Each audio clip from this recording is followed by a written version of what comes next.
Magandang araw mga kapanalig! Welcome po muli sa ating programang Love at Work. Ako po inyong lingkod, Angelique Lazo. At pinag-uusapan po natin ang isang magandang programa ng simbahan sa pagtulong po sa ating kapwa. Lalong-lalo na po ang mga mahihirap nating kababayan. At yan po ay sa pamamagitan ng Caritas Manila at ang napakaraming programa nito. Ngayong araw na ito sa sentro po tayo sa pagtulong sa mga kabataan bilang isang sektor. Ano nga ba ang magandang paraan para sila naman ay maging tunay na mabuting mga mamamayan, mapagmahal at may responsibilidad at meron pong leadership qualities na mga mamamayan. Kapiling natin ngayon ang mga nagtataguyod po ng programang WiseLev sa Caritas Manila. Narito po si Annalyn Julian, ang Program Officer. Hello Annalyn, magandang araw! At kasama din natin si Liza Gaa, siya po ay Volunteer Coordinator. Magandang araw sa inyo. Sabi sa akin kanina ni Lisa, nakita niyo ako pala sa isa sa mga bazaar, no? Ano ba yung binibenta niyo noon? Ano yung mga sinusulong niyo doon? Yung painting. Ayan, mga paintings. Sa livelihood po. Sige po. Pero hindi muna tayo sa painting. Hindi muna yan ang ating pag-uusapan. Pag-uusapan po natin ang WiseLev. Ano nga ba yung WiseLev? Wrong spelling ba yun? WiseLev? Oo nga, WiseLev. Ano nga ba? Kasi ang WiseLev po, ito yung Youth Servant Leadership and Education Program ng Caritas Manila. Ito yung flagship program ng Caritas. Dahil naniniwala ang Caritas na sa pamamagitan ng edukasyon, mas maitataguyod natin ang mga mahihirap na pamilya. Edukasyon pa rin ang susi para, sabi nga natin, kulang sa opportunities ang mga mamamayan at hindi pantay yung pagtrato sa ating, lalo na sa mahihirap kasi hindi sila rin nakapag-aral ng maayos. So anong mga edad ang ating ang focus dito? Actually ngayon, ang focus na natin ay more on youth. So ito yung 12 to 35 years old, yung kinikater natin. So eldest is 35. Eldest is 35. 12 to 35. 12 to 35. Pero education ba ang pangunahin dito? Edukasyon? Education, ang component kasi ng program natin ay more of leadership program. Dahil gusto nating hubugin yung mga kabataan na maging servant leaders. Dahil diba, ang dami na nating matatalinong leaders, pero hanggang ngayon, ganito pa rin ang bansa natin. Kulang pa rin. Kulang pa rin. Kaya ang Caritas, nangangarap tayo na makapaghubog ng maraming mga servant leaders na magiging leaders ng future natin. Maganda tanongin, papaano natin napili itong mga kabataan, Lisa? Yun po ay, ayon po sa una po, yung partnership po sila ng Caritas, Urban Poor, tapos yung mga kabataan po, yung mataas po yung grade nila. Dapat nakikita yung meron silang self-motivated, yung talagang nagsisikap. Pero ang isa sa naalala ko, kailangan aktibo rin sila sa simbahan. Dapat sila ay active leader or servant of the church na. Kasi yun nga ang hinuhubog natin, mga Christian leaders. So yan. So yun ang simula. And then, ano yung itinuturo sa kanila? Pag sila ay nakapasok na sa programa, hindi tayo nakafocus lang sa academic excellence. Pero sila din ay binibigyan ng mga leadership formations. Siyempre, ang formations natin ginagawa yan every month. So, 3 bahagi yan. Meron tayong leadership formation na ang model natin ay si Jesus Christ. Yung pangalawa ay merong religious education na nakafocus naman siya sa faith natin bilang Catholic. Then yung pangatlo, meron tayong binibigay na seminar on social etiquettes. So para alam naman nila paano mamumuhay sa isang society na maayos. Sa isang lipunan sa isang lipunan. Marunong kumilos, may disiplina, ganyan. Okay. Ano pong gusto niyo i-share, Sister Lisa? Saan bang lugar kayo naka-assign? Dito po ako sa Santo Niño de Pandacan. Abay, malapit lang sa Caritas Manila at sa TV Maria. Malapit lang ho dito. Okay, ilan ang mga kabataan sa WiseLev program sa Santo Niño de Pandacan? Sa amin po ay 45 po ang scholar ng Caritas na hinahandle po. Meron po dyan high school na tsaka yung mga college na po. Wala na pong elementary. Pag sinabing scholar, okay, una-una sa edukasyon kasi, di ba? Diyan nagsisimula. Ibig sabihin nun, tutulungan sa tuition fee, sa mga baon, Paano po? Paano po susuportahan? Okay, go ahead. Sige. Actually, ang Caritas Manila, more of ano lang tayo, educational assistance. So, tinutulungan, lagi namin pinapaunawa sa mga magulang na hindi tayo talaga yung pangunahing nagpapaaral sa kanilang mga anak.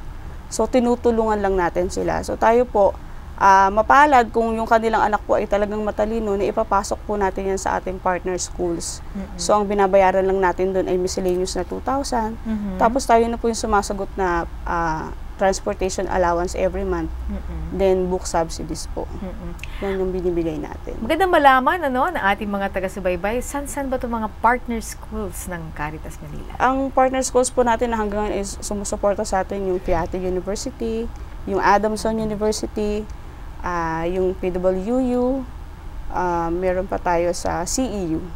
Yan yung ating partner schools. Pero college level na to? College. So, yung sa high school, sa ano pa rin? Yung sa high school, meron tayong mga parochial schools. Mga parochial schools din. So, ang binabayaran natin doon, mga 10,000 pesos lang. So, yung remaining, kinakarga na ng school yun. Ng eskwelahan. So, ang number 1 partner natin niya yung St. Joseph School ng Pandakan. Ako, si Father Nolan. Nolan Ke. Nako, masaya. Oo. So, there's, ano nga ba, yung St. Joseph, ano pa yung mga high schools na kasama niyo? Dati marami, ngayon kasi nag-graduate na yung mga scholars natin sa parochial schools. So, ang natitira na lang natin ay St. Joseph Schools at saka Holy Family dito sa San Andres Bukid. Pag sinabi mong graduate, kailan na ba nagsimula ito at marami na ba tayong napag-graduate? Actually, nung nagsimula ang Caritas, 1953, meron ng scholarship program. Pero dati, konti lang kasi konti pa lang din ang pondo. Sa aming pagbibilang, nasa almost 7,000 na ang pinaaral ng Caritas. At nakapagpag-graduate na tayo ng almost 4,000. Through the years, 4,000. 4,000 na. Opo, alam nyo, may mga kinukwento nga sila kanina sa akin bago tayo nagsimula, may kilala na rin sa larangan ng broadcasting na minsan ay naging scholar. Ng Caritas. Opo. Si Father Benny Tuason, balita ko, isa ring scholar. Sila yung mga pioneer scholars dati. Oo. Pero batang pioneer. Di ba? Meron din tayong graduate na si Mr. Alfredo Di Maculangan. May-ari na siya ng Di Maculangan and Di Maculangan accounting firm. Ay, ganoon. So talagang ang laki ang layo din ng kanyang narating. Pag sinabi din nating scholars, balikan natin lang yung example nung kay Sister Lisa. Sa inyo po, paano napili yung 35 ba, no? Sabi niyo? 45 Ay, 45 pala ng mga scholars. Paano sila napili? Sila po yung mga mahihirap na pamilya ang isang pamilya po, pag yung 5 yung anak, tapos ang trabaho po ng mga magulang tricycle driver o labandera, yung ina, manicure. Tapos po, marami po sila magkakapatid nag-aaral. Kaya pumipili po kami nung isa sa kanila na anak nila na mag-scholar, tapos yung mataas nga po yung grade at willing po mag-aral talaga na makapagtapos ng college para po matulungan yung kanilang ibang kapatid at magulang nila. Basta kahit na sino doon, o yung nakikita nyo merong potential na maging leader. Opo, yun. Involved po sila sa simbahan at saka sa community. Alam niyo, parang importante yung component, yung factor na yun, na sila involved na sa simbahan. Talaga. Bakit binibigyan ng halaga yung involvement niya sa simbahan? Actually, dahil gusto nating mahubog sila bilang servant leaders. Dahil tayo din ay Caritas Manila is a church NGO. So gusto nating mas bigyan ng pahalaga yung mga leaders ng simbahan, yung mga kabataan na nasa simbahan na. So yun ang gusto nating bigyan ng focus na pag-aralin sila. Kasi maraming, sabi nga 85% ng Filipino ay Catholics. So doon natin gustong tumutok sa mga may willingness na mag-serve sa church. Sila siguro sa ngayon, yun ang ating inuuna. Pero baka may mga ilan din na mga kababayan tayo, no? Na yung nagiging kolokoy ba ng mga kabataan. Open naman tayo doon. Pero hindi lang sila kasi nabigyan ng chance na maging leader. Pero may leader sila dahil sila yung siga. Alam mo yan, meron silang mga barkada, parang di ba? Bossing challenge sila. Yun na pagka-bossing sila. Paano natin sila kaya maaabot? Kung hindi pa sila isang servant leader or hindi pa sila laman ng simbahan. Actually, ang ating naman mga kabataan ay nanggagaling yung sinasabi ni Nanay Lisa kanina. Nanay Lisa ang tawag namin sa kanya. Nanay Lisa. Ay galing naman sila dun sa partner families natin. So, alam naman natin na pag mahirap, syempre, hindi naman natin ni-stereotype na mga basagulero. Pero, marami tayong kabataan na nakikitang ganun, kailangan nating tulungan. So, hindi naman tayo nagsasara lang ng pinto na leaders lang talaga agad. So gusto natin, mas exciting pa nga, mas challenge sa atin yun na mas mabago yung isang kabataan na dati ay ganito siya, tambay. Pero mas mapapabuti natin yung buhay niya sa pamagitan ng formations na ginagawa sa YSLEP. Nanay Lisa, nakita niyo na ba yan? Ganyang klaseng transformation sa inyo pong parokya? Meron na po akong mga nakagraduate na mga scholar na talagang involved sila sa lalo po may mga pumasok dyan sa SK, nakagawad, tapos chairman SK, yun po. Tsaka talagang sila sa simbahan na nagiging halimbawa o sample sila sa ibang kabataan. Lalong-lalo na po yung mga nakagraduate ng college, talagang willing sila tumulong sa kapwa nila scholar. Hindi lang po sa scholar na kapwa scholar nila, pati po sa ibang mga bata rin. Importante yun, yung tinatawag na pay it forward, di ba? Yung kapag meron kang, may nagawang kabutihan sa'yo, hindi dapat pumipreno, di ba? Hindi dapat tumitigil doon, pero ikaw naman ang magiging instrumento para matulungan yung iba. Yan yung post-program natin, yung pay forward. Ay, sandali lang, may pre and post pa nga pala. Hindi pala nila pag-uusapan ng pre. Ano ba yung pre-program na pinag-uusapan? Actually, yung pre-phase ng pre-phase ng leadership mentoring natin, ito lang yung paano tayo nag-screen ng mga aplikante.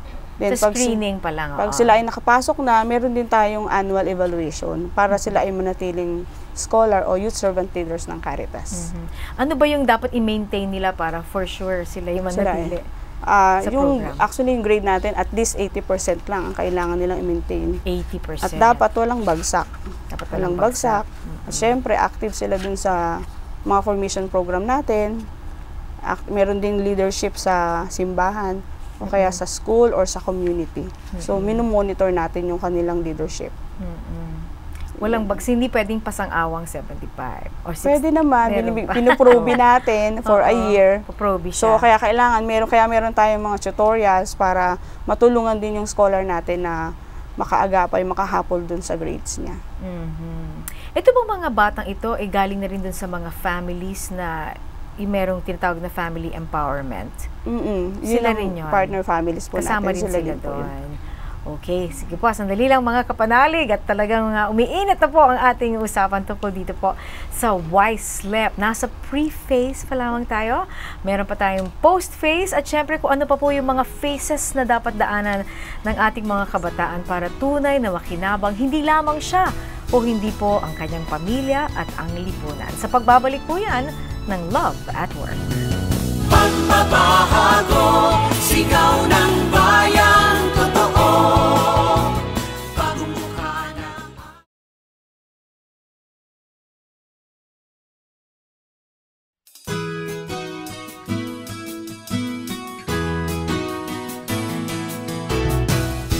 Nagpapatuloy po ang ating programang Love at Work. Angelique Lazo po, pinag-uusapan natin ang YSLEP, Youth Servant Leadership and Education Program. Tama ba? Tama. Okay, Annalyn.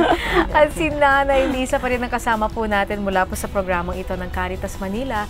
At kanina nga i-emphasize lang natin na sabihin natin may isang partner family, magagaling yung mga anak, hindi lang isa. Pwedeng 2, 3. Paano na yun? Meron bang paraan na sila ang pinipili lang natin talaga isa. At hindi rin sila pwedeng meron silang ibang partner na NGO o agency na tumutulong sa pamilya. Kasi maraming may hirap, 'di ba? So, dapat kumalat yung biyaya sa iba pang pamilya. Meron bang nagkaroon ng pagkakataon na talagang nagka-problema yung bata at siguro hindi niya kinaya yung kanyang pag-aaral at sumablay, no? Hindi lang pasang-awa, hindi talaga pumasa. Bagsak talaga. Paano na siya? Actually, pagka bumagsak talaga siya, terminated talaga siya. Ay, ganun. Kasi bago naman mangyari sa kanya yun, meron tayong sa bawat parish, sa bawat simbahan, meron tayong tinatawag na mga WISLEP coordinators. So ito yung mga volunteers na kapartner natin sa simbahan, na sila yung talagang nagmo-monitor sa mga scholars natin. Like Nanay Lisa. Si Nanay Lita. Si Nanay Lisa kasi ay, nandito na siya sa Caritas, Manila talaga. Pero naging coordinator kayo noon sa doon. simbahan. Pag sinabing coordinator, nakatutok ba kayo dun sa pamilya at sa bata? Sa scholar mismo? Tinitingnan niyo yung report card niya. Sisilit niyo, ba't parang medyo nanganganib na tong isang numero to? Mababa masyado. Kung saan po siya merong mababa, yun po ang tinututukan. Nagiging tutor din po ba kayo? Opo, tsaka meron po kami mga scholar na kung saan po sila mahusay na subject, doon po namin binibigay. So merong tutor ganung sila. klaseng Meron. networking dun among the community. Tsaka meron din Within tayong the mga community. volunteer teachers. Oo. Na talagang sila yung tumututok sa mga scholars. Kaya hindi din namin makita pag binigay mo na lahat at bumagsak pa din, kaya nagte-terminate na talaga tayo. So nangyari na talagang nag-terminate kayo sa nangyayari program? yan. Oo. Pero mababang gaano porsyento lang kalaki? naman. Oo, Mababang gaano kaliit? porsyento lang. Oo. Hindi naman umaabot ng 1%. Hindi pa rin umaabot. Hindi umaabot. So let's say ang scholarships natin ay binibigay sa 2,000 katao.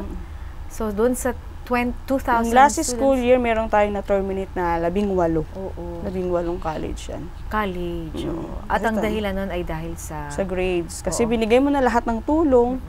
After that, wala pa din. What if there's a family problem? No? Pagka ganun, talagang pag nakita nung ating mga volunteer coordinators na meron talagang problema sa pamilya, kasama kasi yun, di ba, meron tayong family empowerment program. So, kasama yung buong pamilya dun sa, hindi lang yung scholars ang tinututukan. So, pag nakita yun, talagang meron tayong counseling na tinatawag. So, kinakausap ang parents, kinakausap yung scholar, kung paano pa sila mas matutulungan. And normally, sinasabay niyo yung academic, pati may counseling. Meron yan. Oo. Mahirap po kasi mag-aral kapag nagkakagulo sa bahay, di Oo ba? naman. Totoo yun. So, paano yung nanay, Lisa, kayo po ba may pito? Pumipri. Opo, inaano namin Pito ba kayo pag nag-aaway? Inaano naman namin yung magulang nila, kinakausap kung ano yung problema. Tapos sa scholar po, sinasabi namin na hindi lang kami leader, kundi isa ding magulang o kapatid na pwede nilang hingian ng tulong. Kasi importante dun sa WISLEP din na hindi lang talaga yung bata o yung youth ang tinutulungan natin, yung buong pamilya. Kasi Exacto. hinuhubog talaga natin, family. Kaya bagay nga na isa talagang family empowerment. Talagang bahagi itong WISLEP ng family empowerment. At nandiyan din yung talagang paghubog sa magulang. Sa magulang. Kasi nahubog mo nga yung bata, pagdating naman dun sa magulang, pagdating sa bahay. Hindi sila sync, no? Parang Kailangan iba yung pareho tono, sila. iba yung mga tunog nila. Hindi sila nagkakasundo, magkakagulo talaga. Oo. So, sabay yung family, yung parents and At yung saka child. Oo. Pero siya lang yung natuturuan. Yung mga kapatid, bahala na sila. Sila naman ang Yung matuturo mga sa kapatid nila, actually meron tayong ni-launch last school year na meron tayong educational assistance na yung mga kapatid na nag-undergo ng, meron silang mga catechism nung last May of 2012. Binigyan natin sila ng school supplies. Tapos, pinapasama na rin natin sila dun sa ating mga katekista sa parishes na isama sila dun sa catechism classes. Okay, nabanggit mo kanina yung pre-phase, ano? At dyan nga yung selection process. Saka evaluation. At evaluation. So, pag pumunta sa isang parokya, let's say yung volunteer, ano yung mga titingnan niya? Pero dapat family, partner. Family partner na talaga sila. Pag family partner, ito na yung nasa database talaga natin.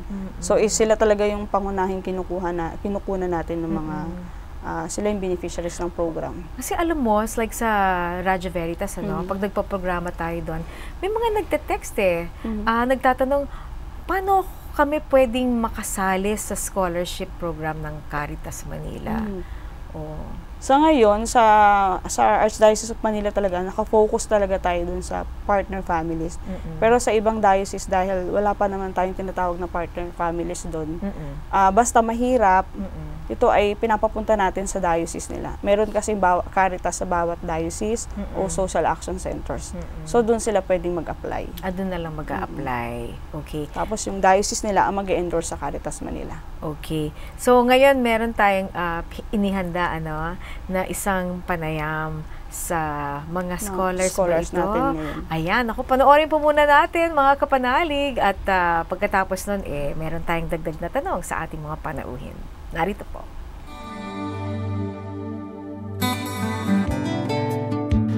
Isa po akong scholar ng Caritas Manila. Ngayon po, isa po akong third-year student ng Centro Escolar University sa Menjola. Special education major po ako. Fifth year college na po ako sa Adamson University. Kinukuha ko po ngayon is Bachelor of Science in Electrical Engineering. Yung programa po ng Caritas, yung Wisely po, yung sa scholarship. So simula po nung nakasama ko sa scholarship na yun, medyo kahit papaano po, napagaan po yung sa gastusin sa pag-aaral.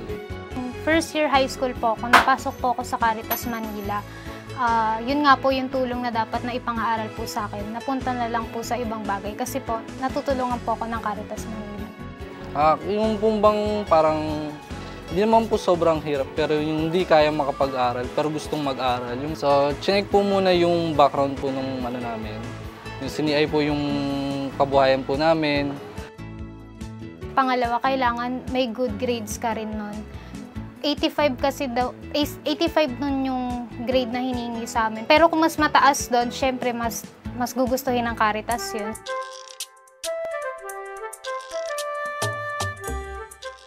Kailangan din po, active servant ka din sa simbahan, kailangan may mga organization. Choir po kami ron. Every Wednesday, Saturday, and Sunday, nagko-choir po kami sa Mass. Tapos every summer naman po, nagkakatikis po kami. Ano po siya, parang Bible study sa mga bata. Pumupunta po kami sa iba't ibang barangay or centers. Tapos tinuturuan po namin yung mga bata at street children about kay Jesus at kay Mary. Secretary po ako sa isang office, Pontifical Biblical Mission, isa po yung ordon sa simbahan. So, ang ginagawa po namin is yung pong yung nag-preach po, kumbaga nagtuturo po kami ng Bible, seminar po, yung mga ganun. Minsan po sa mga city jail po, yung magkakaroon kami ng mga Bible study, then Bible quiz, yun po. Kumbaga napakataas ng tingin sa'yo pag scholar po kasi, di ba? Kasi ibig sabihin, matalino, marunong. Tsaka kailangan ready kang i-volunteer yung time mo, yung mama mo, kaya yung papa, mag-share sila ng time nila sa pag-volunteer para sa ibang tao. Sa scholarship program po ngayon, yung tuition fee and miscellaneous ko po, 100% po yung nasasagot po ng Caritas.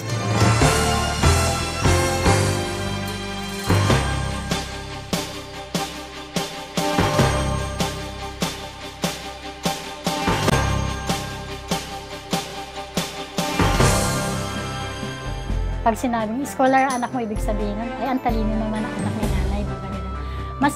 Masaya ako kasi nagkaroon ako ng isang scholar ng Caritas Manila. Bilang magulang, napakalaking na tulong na nagawa ng Caritas sa amin. Kasi nakabawas po ito sa aming gastusin at nakapag-aral po yung aking anak sa kolehiyo.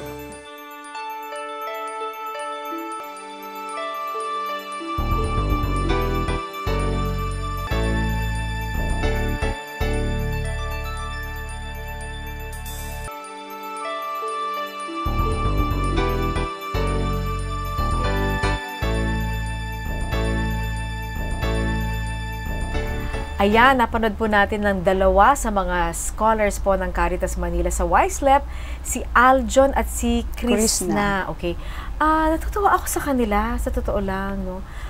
Yung mga naririnig kong mga salita na ginamit, for instance, ni Aljon, yung words like volunteerism, yung mga ganon. Tapos si Krishna talking about time, talent, and treasure. Ang sarap pakinggan. Lalo na kayo kasi kayo talaga yung nagtutulong sa kanila. Kumbaga nasubaybayan namin yung development nila.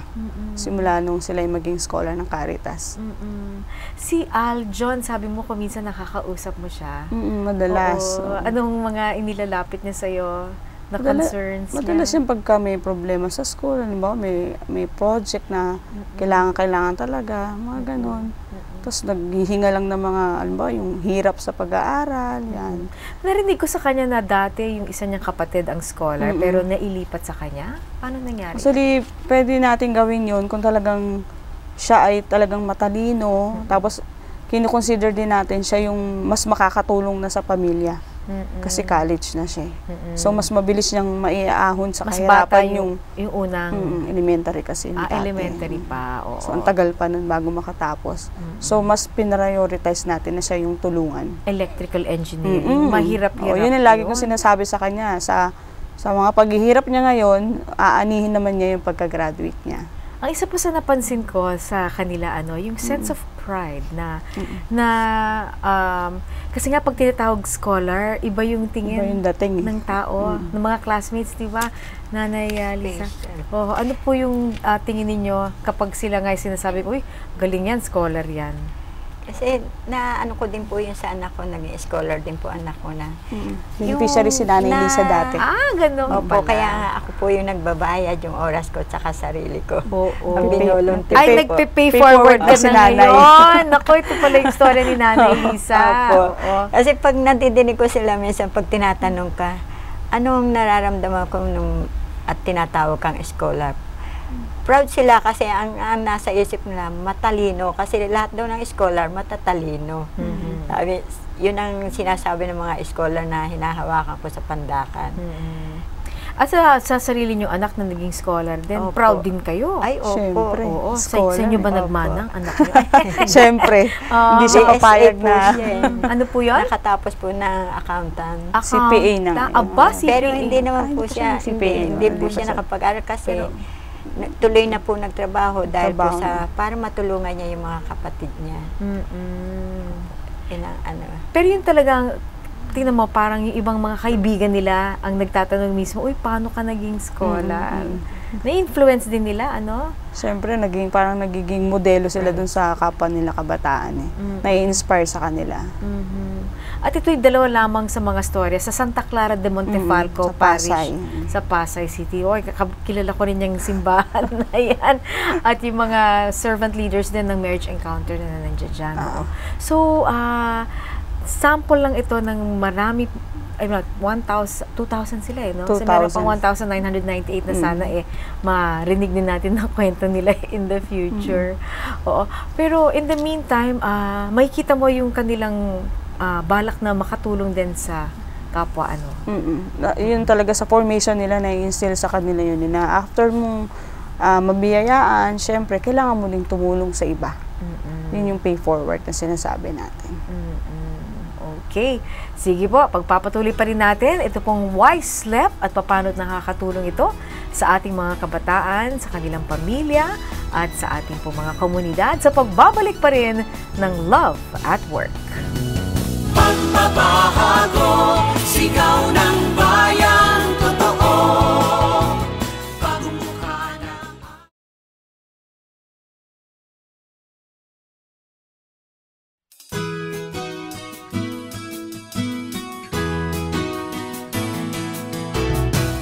At nagbabalik po ang ating programang Love at Work dito po sa TV Maria. Ako po si Angelique Lazo at kasama pa rin natin ang mga nasa likod ng Wise Sleep program ng Caritas Manila.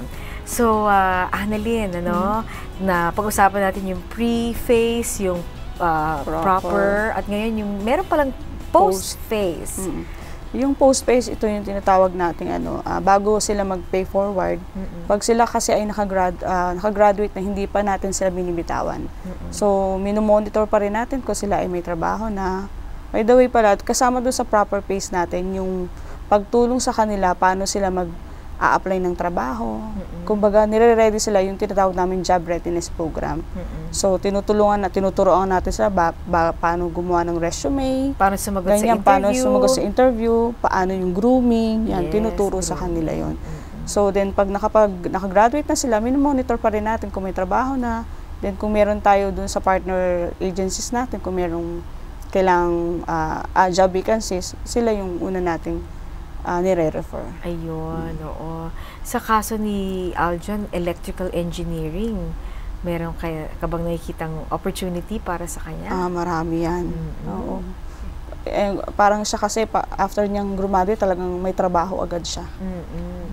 At saka makikita mo yung confidence, nagkaroon siya ng kumpiyansa dahil parang security, dahil nung una sabi niya napakamahiyain daw niya. Tapos Tsaka nakakatulong sa kanila yung art workshops nila. Meron kasing yung acting, dancing, and singing. Yan, malaking tulong yan sa personality development nila. Part yan ng program. Sa post-phase ni Nanay Lisa, ilan na po yung mga nasundan ninyo? Marami-rami na ba? Marami Yung mga na. gumraduate na. Marami na po. Kamusta po mga buhay nila ngayon? Yung iba po, merong trabahong napasukan na maganda. Yung iba naman po Nasa abroad na yung iba. Nag-abroad na opo, rin. meron na po yan.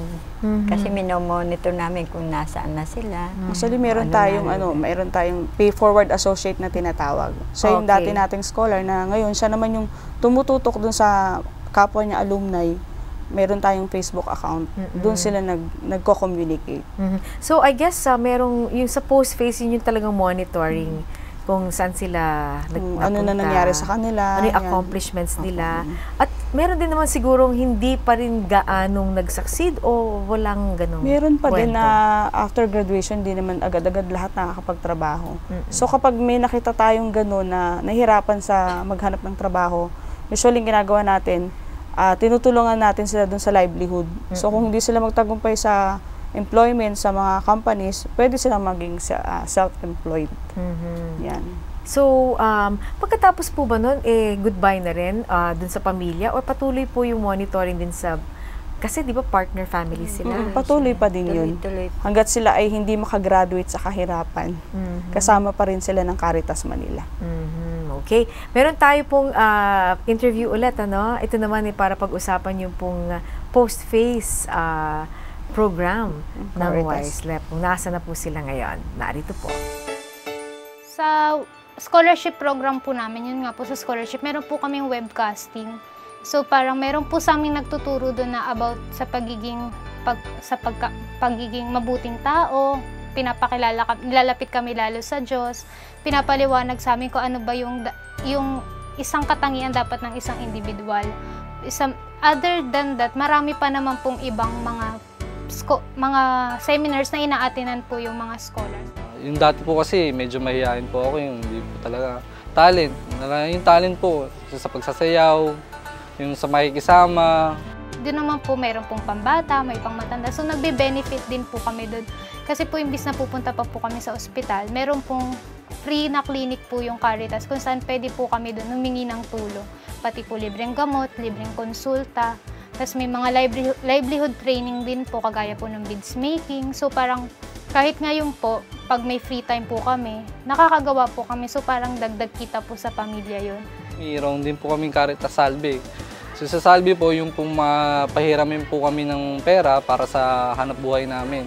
So yun, nakakapagluto si mama ng ulam. Sa pamilya, talagang malaking tulong. Hindi lang talaga financially, yun, napalapit talaga kami sa Diyos. Kasi dati nun kung magsisimba kami minsan, ako lang, si mama lang, ganyan. Pero nung dahil sa Caritas, parang mas talo kaming nabuo. Tapos nagpupunta kami sa simbahan. Minsan pag may mga activity yung simbahan, pupunta rin kami, nakikisali kami din sa mga activity, sa seminar ng simbahan. Basta spiritually, nag-grow din po yung family. Maraming experience masasaya. Actually, na yung bang tag dito, sa workshop pa lang, nagkaroon ng maraming kaibigan. Kasi taga-iba-ibang simbahan po yung kasama namin. Maraming kaibigan, maraming nakasalamuha, yun, daming experience. Masasaya halos. Bang nakakapunta ka sa lugar na hindi mo pa napupuntahan. Kunyari, may mga show kayo, yung bang meron kayong mga palabas na noon nakikita mo lang. Kunyari po sa Araneta, sumayaw po kami nung dati dyan. Kasi dahil din po sa programa ng Caritas na yan. Sa partnership ng Meralco at Caritas. Sumayaw po kami doon. So nakapag-perform kami ng libre. Personally po, nag-grow po talaga ako kasi parang ang iniisip ko po kasi kung nandoon po ako sa North, siguro po hindi ko po mararanasan yung mga naranasan ko sa Santa Clara, tsaka kung nasan po ako ngayon. So parang personally, marami po ako na-experience para naging mas mataas yung level ng understanding ko tsaka yung level ng experience. Tuwing Sunday, first Sunday ng month, meron po kasi kaming yung pang programa na nagtuturo, di lang academically, even spiritual. Mayroon po sa amin ng inarian po kami, may T3 po kami tinatawag, yung time, treasure, and talent, na after nyo pong gumraduate na mag-share po kayo ng time, ng treasure, tsaka ng talent nyo po. Siyempre po yung time, parang pag-volunteer nyo na rin po yun, na parang in return, ikaw naman yung mag-serve sa others. Tapos yung treasure, siyempre na ikaw yung kumikita ka na ngayon, pwede ka na rin mag-reach out sa iba na kailangan ng tulong. At saka yung talent, kagaya ko po, isa po akong special education major. Teacher po ako pag-graduate ko. Pwede na po ako yung magturo. Next time po ako na po yung magtuturo sa ibang scholars na papasok po. Siyempre po, kailangan, pagka-graduate po, after 2 years na may trabaho ka, tutulong ka po sa Caritas, which is yung parang payback. Proud po yung magulang mo sa'yo na pag tinanong, saan nag-aaral yung anak mo? Sa sentro escolar nag-aaral yung anak ko. Scholar yan, wala akong binabayaran dyan. Pati allowance niyan, may ganyan po. Yun po yung madalas nilang sabihin. Gusto ko lang po mag-thank you talaga sa Caritas kasi hindi naman po lahat everyday o kaya lagi po nabibigyan ng chance yung mga scholar na mag-thank you. Meron din po tayong mga scholar minsan na pag nakagraduate po, parang nalilimutan na lang po nila yung pinanggalingan nila. So parang ngayon po, habang hindi pa po ako nakakagraduate, ngayon pa lang po gusto ko pong malaman ng Caritas na thankful po ako kasi naging part po ako ng Caritas. Tsaka sila po yung sumuporta sa akin para makamit ko po yung gusto ko. Maraming pong salamat sa Caritas. Napakalaking tulong po na nagawa niyo sa amin kasi nakapag-aral po yung anak ko. Hindi lamang po yun, nagkaroon po kami ng maayos na pamumuhay kasi bilang isang volunteer po nakakapag-attend po kami ng mga seminars. Marami pong naitulong po sa amin yun. Miski po yung mga sa livelihood po, yung mga skills training po nila, marami po kaming natutunan doon. Marami pong salamat. Magulang ko po, syempre kung wala po sila, hindi po ako makakapasok sa Caritas. Kasi sila po yung nagpasok sa akin, volunteer po sila. Tsaka si Father Anton po, kasi siya po yung pinaka-executive eh. Thank you po, Father Anton.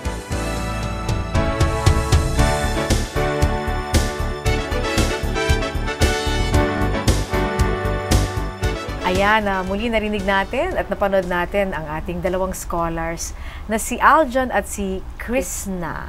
Okay, dito sa kanilang program kasi na ito, no, nakita ko rin meron yung tinatawag na moral integrity. Ano ibig sabihin nun? Actually kasi yung ating formation ay gusto natin sila ay karoon ng self-leadership, moral integrity, and social commitment with the poor. Gusto natin kasi sila ay maging huwaran sa kapwa-kabataan nila. So, siyempre, sabi nga nung ating mga scholars kanina, malaki ang expectation sa kanila bilang mga kabataang scholar. Sila kasi yung tinitingala ng kapwa-estudyante din nila, ng mga kapatid nila, saka ng mga kaibigan nila, kaya talagang gusto sinasabi na kailangan talaga nilang mag-behave. So yan, talagang kailangan maganda yung ugali nila. In all aspects, Oo. Hindi lang sa academic excellence sila nagpapakita. Mas more of character. Oo, character. Kabuuan talaga ng pagkatao nila. Kailangan maganda, mabuti. So maganda rin talaga na ginagaya din sila. Or pwede silang nagpapakita sila ng magandang model talaga sila. Asal. Opo. Nakikita niyo po ba yan, Nanay Lisa? Opo, sa inyo pong mga scholars? Opo, nakikita ko po, lalo po yung graduate ko na isang scholar. Talagang siya yung humuhubog sa kabataan po yung hawak niya, yung mga simula po sa elementary hanggang high school. Kaya nagbukas po sila dyan sa simbahan ng library para po yung lahat ng mga batang na walang pasok, ginagabay po nila doon papunta sa simbahan. At kinukwento yung sarili nila kung paano sila naging scholar at yung pinakikita po talaga nila yung ugaling magandang asal para sundan yung kanilang yapak o yung hakbang na tinatawag. So nakita niyo rin po focus ba dahil nga sila yung talagang kailangan mag-achieve at maging good role models. Focus ba sila doon sa aspeto niyon o meron din mga ilan na ayan na yung syempre hindi maiwasan, ligawan, Hindi naman ganun. Oo, Kaya meron yun pa talaga, rin. malaki talaga yung bahaging ginagampanan ng mga volunteers natin sa bawat parokya. Kasi sila talaga yung nagka-counseling, Nagpapaalala. nagmo-monitor, pag halimbawa hindi umattend sa meeting yan, talagang fina-follow up sa mga bahay kasi kailangan nilang malaman ano ang nangyayari doon sa mga kabataan. At sila din mismo, kinakailangan din pakita nila na mayroong mga tamang pagkikipagrelasyon. Bahagi rin yun ng mga naituturo din sa kanila. Oo, kasama yun sa formation natin.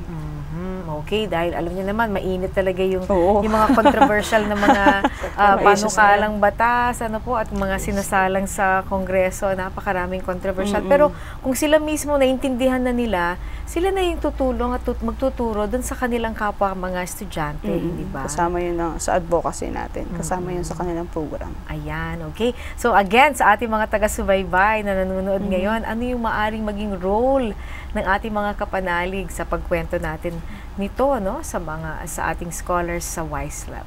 Malaki ang bahagi ng ating mga kapanalig. Kami po ay talagang kumakatok sa ating mga kapanalig na para magkaroon pa tayo ng mas maraming leaders. So, kailangan po natin ng tulong nila. Maari po silang makapagbahagi ng kanilang mga, syempre, treasure ang kailangan natin sa kanila, ng donation. So, para po makapagpaaral ka ng isang youth servant leaders, kailangan lang po ay 12,000 pesos sa isang school year. Sa isang school year? Opo. Hindi naman po yun natin hinihingi ng isang bagsak. Pwede pong monthly nila ibigay, quarterly, kung ano po yung mas makakaluwag po sa kanila. May mga tao sa ating lipunan, isang kainan lang yun. Basta Oo nga O kaya kulang pa sa isang designer bag na hindi mo ma-spelling dahil sa haba. Medyo sacrifice muna para sa isang leader. Baka pwede po nating pag-isipan Nanay Lisa, ano sa palagay niyo? Maganda po yun. Talagang kailangan. Si nanay, kaya Nanay Lisa ang tawag namin siya. Ang dami nang tumatawag na nanay sa kanyang mga kabataan. Talaga? Parang biglang dumami ang inyong Yun nga po Dami niya ng anak. Okay. Biglang naging nanay lahat. Alright. So maraming salamat po Maraming salamat Nanay din po. Lisa at kay Maraming Annalyn. salamat Naway din dumami pa ang mga youth servant leaders, natin. scholars natin sa Caritas Manila. Dahil yun na nga po, sa kanila rin, umaasa tayo na balang araw, pag naayos natin ang kanilang buhay at nakapagtapos sila ng maayos, yung kanilang pamilya, kanilang maitaguyod ng maayos, yung kanila pong mga munting mga lipunan, mga komunidad, and pag pinagsama-sama natin ito, hopefully po, makakatulong ito sa ating bansa. So with that, papaalam na po kami, pansamantala, at ubos na naman po oras natin, pero asahan ninyo na sa darating na linggo, meron tayong isa pang programang ihahatid muli, na magbibigay po sa atin ng karagdagang impormasyon tungkol po sa mga programa ng Caritas Manila at tungkol sa papaano tayo mismo ay maaring maging bahagi nito. So muli, iniiwan namin ang mga salitang ito sa pagkamulat, may pagninilay, pagkilos at pagsasabuhay. Yan po ang Love at Work. Hanggang sa muli, Angelic Lazo po. Bye! Pagmamahal